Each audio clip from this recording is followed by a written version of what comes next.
इसके सारे जिस्म में मुझे इसकी आंखें बहुत पसंद थीं।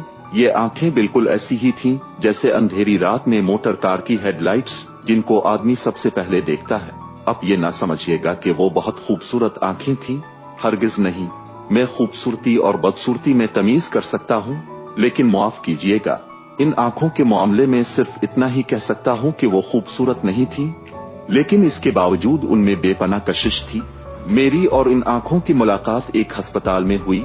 मैं इस अस्पताल का नाम आपको बताना नहीं चाहता, इसलिए कि इससे मेरे इस अफसाने को कोई फायदा नहीं पहुंचेगा। बस अब यही समझ लीजिए कि एक अस्पताल था जिसमें मेरा एक अजीज ऑपरेशन कराने के बाद अपनी जिंदगी के आखिरी सांस ले रहा था। यूं तो मैं तीमारदारी का कायल नहीं, मरीजों के पास जाकर उनको दम दिलासा देना भी मुझे नहीं आता, लेकिन अपनी बीवी के पैहम इसरार पर मुझे जाना पड़ता कि मैं अपने मरने वाले अजीज को अपने खुलूस और मोहब्बत का सबूत दे सकूं। यकीन मानिए कि मुझे सख्त कोफ्त हो रही थी।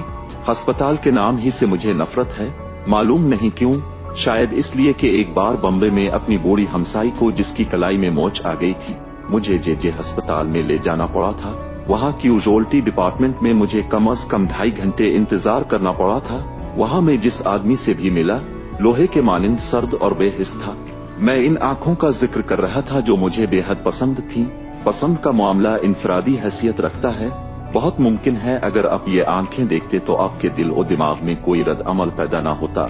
ये भी मुमकिन है कि अब से अगर उनके बारे में कोई राय तलब की जाती तो आप कह देते निहायत वाहियात आंखें हैं। लेकिन जब मैंने इस लड़की को देखा तो सबसे पहले मुझे इसकी आंखों ने अपनी तरफ मुतवज्जे किया। वो बुर्का पहने हुए थी मगर निकाब उठा हुआ था। इसके हाथ में दवा की बोतल थी और वो जनरल वार्ड के बरामदे में एक छोटे से लड़के के साथ चली आ रही थी। मैंने इसकी तरफ देखा तो उसकी आंखों में जो बड़ी थी, ना छोटी, सियाह थी ना भूरी, नीली थी ना सब्ज, एक अजीब किस्म की चमक पैदा हुई। मेरे कदम रुक गए, वो भी ठहर गई। उसने अपने साथी लड़के का हाथ पकड़ा और वो खिलाई हुई आवाज में कहा, तुमसे चला नहीं जाता। लड़के ने अपनी कलाई छड़ाई और तेजी से कहा, चल तो रहा हूँ तो अंधी है। मैंने ये सुना तो इस लड़की की आंखों की तरफ दोबारा देखा। इसके सारे वजूद में सिर्फ उसकी आंखें ही थीं जो पसंद आई थीं। मैं आगे बढ़ा और उसके पास पहुंच गया। उसने मुझे पलके न झपकने वाली आंखों से देखा और पूछा, एक्सरे कहाँ लिया जाता है? इत्तेफाक की बात है कि उन दिनों एक्सरे डिपार्टमेंट में मेरा एक दोस्त काम कर रहा था और मैं इसी से मिलने के लिए आया था। मैंने इस लड़की से कहा, आओ मैं तुम्हें वहां ले चलता हूँ, मैं भी इधर ही जा रहा हूँ। लड़की ने अपने साथी लड़के का हाथ पकड़ा और मेरे साथ चल पड़ी। मैंने डॉक्टर सादिक का पूछा तो मालूम हुआ कि वो एक्सरे लेने में मसरूफ है। दरवाजा बंद था और बाहर मरीजों की भीड़ लगी थी। मैंने दरवाजा खटखटाया। अंदर से तेज और तुंद आवाज आई, कौन है? दरवाजा मत ठोको। लेकिन मैंने फिर दस्तक दी। दरवाजा खुला और डॉक्टर सादिक मुझे गाली देते देते रह गए, वो तुम हो? हाँ भाई, मैं तुमसे मिलने आया था। दफ्तर में गया तो मालूम हुआ कि तुम यहाँ हो। आ जाओ अंदर। मैंने लड़की की तरफ देखा और उससे कहा, आओ, लेकिन लड़के को बाहर ही रहने दो। डॉक्टर सादिक ने होले से मुझसे पूछा, कौन है ये? मैंने जवाब दिया, मालूम नहीं कौन है। एक्सरे डिपार्टमेंट का पूछ रही थी। मैंने कहा, चिल्लू, मैं लिए चलता हूँ। डॉक्टर सादिक ने दरवाजा और ज्यादा खोल दिया। मैं और वो लड़की अंदर दाखिल हो गए। 4-5 मरीज थे। डॉक्टर सादिक ने जल्दी जल्दी उनकी स्क्रीनिंग की और उन्हें रुखसत किया। इसके बाद कमरे में हम सिर्फ 2 रह गए, मैं और वो लड़की। डॉक्टर सादिक ने मुझसे पूछा, उन्हें क्या बीमारी है? मैंने इस लड़की से पूछा, क्या बीमारी है तुम्हें? एक्सरे के लिए तुमसे किस डॉक्टर ने कहा था? अंधेरे कमरे में लड़की ने मेरी तरफ देखा और जवाब दिया, मुझे मालूम नहीं क्या बीमारी है। हमारे मोहल्ले में एक डॉक्टर है, उसने कहा था कि एक्सरे लो। डॉक्टर सादिक ने इससे कहा कि मशीन की तरफ आए। वो आगे बढ़ी तो बड़े जोर के साथ इससे टकरा गई। डॉक्टर ने तेज लहजे में इससे कहा, क्या तुम्हें सुझाई नहीं देता? लड़की खामोश रही।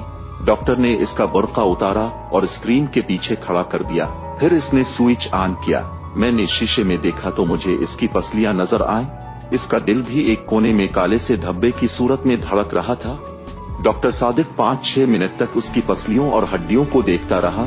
इसके बाद इसने स्विच ऑफ कर दिया और रोशनी करके मुझसे मुखातिब हुआ, छाती बिल्कुल साफ है। लड़की ने मालूम नहीं किया समझा कि अपनी छातियों पर जो काफी बड़ी बड़ी थी, दुपट्टे को दुरुस्त किया और बुर्का ढूंढने लगी। बुर्का एक कोने में मेज पर पड़ा था। मैंने बढ़कर उसे उठाया और उसके हवाले कर दिया। डॉक्टर सादिक ने रिपोर्ट लिखी और इससे पूछा, तुम्हारा नाम क्या है? लड़की ने बुर्का ओढ़ते हुए जवाब दिया, जी मेरा नाम हनीफा है। हनीफा। डॉक्टर सादिक ने इसका नाम पर्ची पर लिखा और उसको दे दी। जाओ, ये अपने डॉक्टर को दिखा देना। लड़की ने पर्ची ली और कमीज के अंदर अपनी अंगिया में उड़स ली। जब वो बाहर निकली तो मैं गैर इरादी तौर पर उसके पीछे पीछे था, लेकिन मुझे इसका पूरी तरह एहसास था कि डॉक्टर सादिक ने मुझे शक की नजरों से देखा था। इसे जहां तक मैं समझता हूँ, इस बात का यकीन था कि इस लड़की से मेरा ताल्लुक है।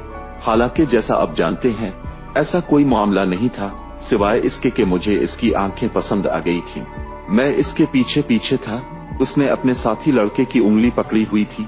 जब वो तांगों के अड्डे पर पहुंचे तो मैंने हनीफा से पूछा, तुम्हें कहाँ जाना है? इसने एक गिल्ली का नाम लिया तो मैंने इससे झूठ मूठ कहा, मुझे भी इधर ही जाना है, मैं तुम्हें तुम्हारे घर छोड़ दूंगा। मैंने जब इसका हाथ पकड़कर तांगे में बिठाया तो मुझे महसूस हुआ कि मेरी आंखें एक्स-रेज का शीशा बन गई हैं। मुझे इसका गोश्त पोस्त दिखाई नहीं देता था, सिर्फ ढांचा नजर आता था, लेकिन उसकी आंखें वो बिल्कुल साबितो सालम थी, जिनमें बेपनाह कशिश थी। मेरा जी चाहता था कि इसके साथ बैठूं, लेकिन ये सोच करके कोई देख लेगा। मैंने इसके साथी लड़के को उसके साथ बिठा दिया और अब अगली नशिस्त पर बैठ गया। मैं सादत हसन मंटो हूँ। मंटू? ये मंटू क्या हुआ? कश्मीरियों की एक जात है, हम भी कश्मीरी हैं।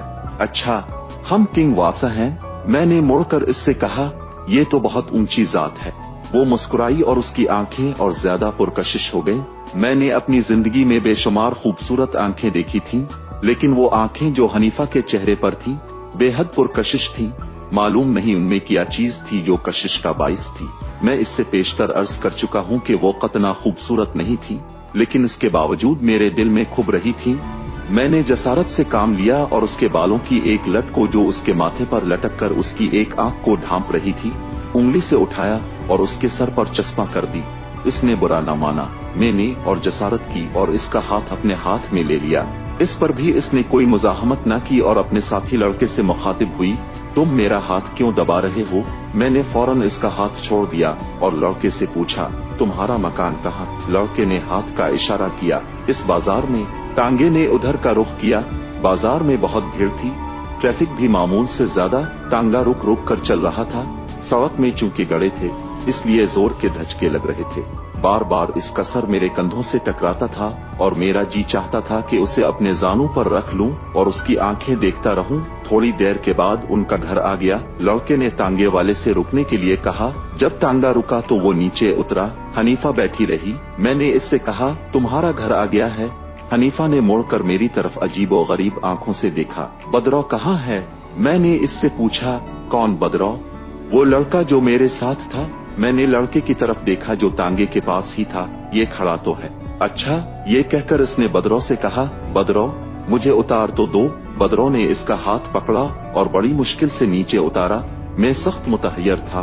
पिछली नशिस्त पर जाते हुए मैंने इस लड़के से पूछा, क्या बात है, ये खुद नहीं उतर सकती? बदरौ ने जवाब दिया, जी नहीं, उनकी आंखें खराब हैं, दिखाई नहीं देता।